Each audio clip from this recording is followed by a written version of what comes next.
எனக்கு பொண்ணா பிறந்தது பிடிக்கல. நானும் பையனாவே பிறந்திருக்கலாம் போல.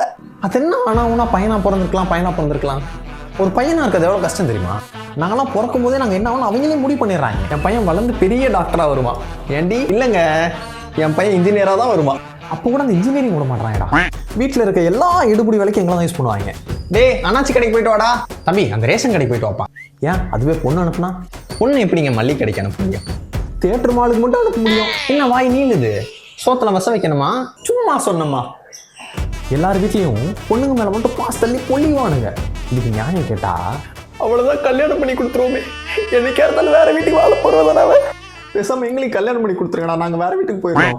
இந்த சொசைட்டி கூட எங்க மேல பாசம் வைக்காதுடா. டைலர் அக்கா, ஜிம் அக்கா, டிவோர்ஷன் அக்கா, இத்தனை அக்கா இருக்காங்களே. எனக்கு அது ஒரு அண்ணன் கூட இல்ல யோசிச்சிருக்கீங்களாடா நீங்க? உள்ளத்தில் நல்ல உள்ளம் உறங்காதென்பது வல்லவன்